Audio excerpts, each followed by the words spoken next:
For more on that deal, we are joined now by the DG of Water and Sanitation, Dr. Phillips. Good to have you, and thank you very much for coming on, DG. Tell us a little bit about the details of this. I believe 192 villages up in the northern parts of South Africa could certainly be benefiting from this. Yes, good evening, Thabo, and good evening to your viewers.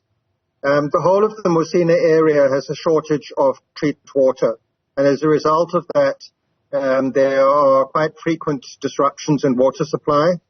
And as you indicate, some villages aren't yet reticulated and don't yet have water supply. So there's quite a dire need to provide additional treated water to the Musina area. We've been looking at various options, such as building some additional dams in the area, which would be quite expensive, and then we would also have to build new water treatment works to treat the water from the dams before it's provided for drinking water to the residents of Musina. But there's been another option that we've been looking at, and that is that in Beitbridge, about 20 kilometers north of Musina, on the Zimbabwe side of the border, there's a water treatment works and dams which are underutilized in Beitbridge. They're only using about 10% of the capacity of that water treatment works.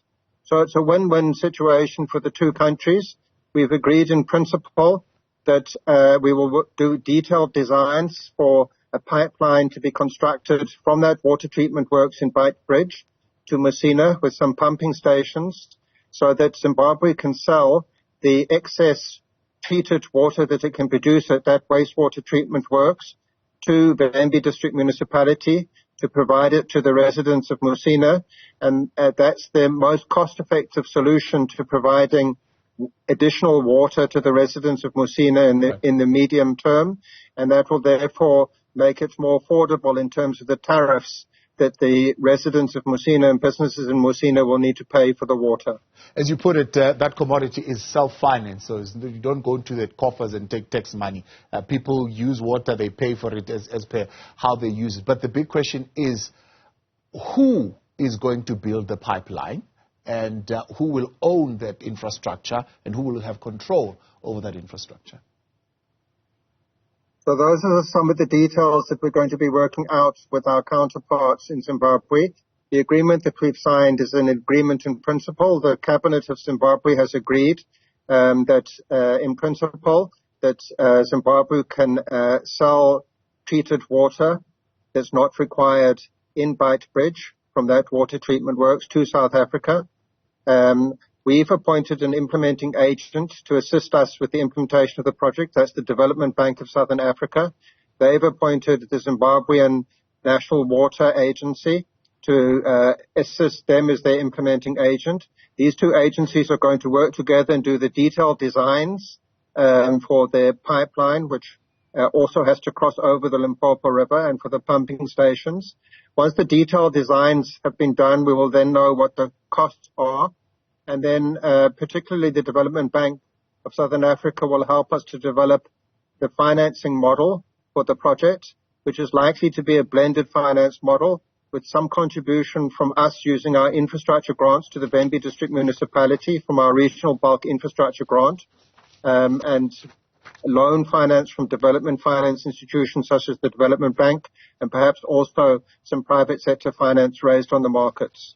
So this particular facility, of course, in Zimbabwe, which, of course, had nothing to do with South Africa, was built seemingly 28 years ago with some U.S. money. But part of the commitments that were made was that there will be a pipeline that will be built to actually supply water to some of the villages that currently don't have water in Zimbabwe itself. So my question is this a long-term arrangement? Because what happens in the near future when Zimbabwe says, well, it's no longer excess water that we have now because we have now eventually built this pipeline to supply our own people?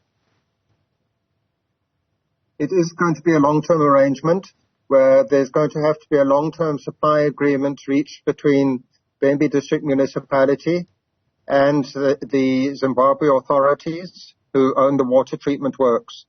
It's necessary to make it a long-term agreement so that over a long period of time, the finance can be paid off that will have been raised to build the pipeline and the pumping stations. but it's not the only solution to the water shortages in Musina. Musina is a growing town. We're also hoping that industry will develop in the area, and the demand for water will continue to grow. So in addition to this project, we are also still looking at other water development projects in the Musina area, and we are still going to be pursuing in the longer term some local dam and water treatment works as well, because the amount of water coming from the water treatment works in Zimbabwe won't be enough to meet all the water needs in Musina in terms of our long-term growth projections. Yeah. In terms of your projections and the Vembe district, the rate at which the end user is going to pay, is that a rate that would be competitive, I suppose, with anywhere else in the Limpopo province and what people would be paying in those municipalities? Yes, in terms of our initial calculations, our initial estimates, as I indicated earlier, this is the most cost-effective medium-term solution and would therefore result in the lowest tariffs for the residents of Musina, because the alternatives to build new storage dams and new water treatment works would result in more expensive water.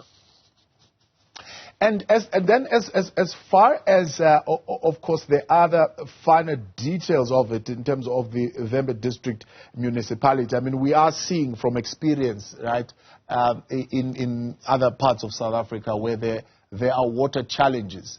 The maintenance and the upkeep of this infrastructure, who will be responsible? It's likely that on the Zimbabwean side that they'll be responsible for the infrastructure, which is on their side, but we'll be exploring options with them. There's a possibility of us, for example, creating a jointly managed institutional mechanism to do the maintenance and operation of the pipeline. There are issues with Vembe district municipalities' maintenance of the distribution infrastructure in the Musina area. We're going to be meeting with them tomorrow morning together with the Minister and the Mayor.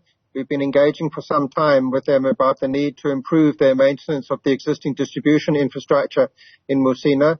We don't want to have a lot of the water that we'll be buying from the water treatment works in Beitbridge being lost through leaks in the distribution system in Musina, or not being able to be supplied to citizens in Musina because the distribution system here is not functioning optimally. So it remains a focus of us to work with Vembe District Municipality to improve its maintenance of its distribution infrastructure.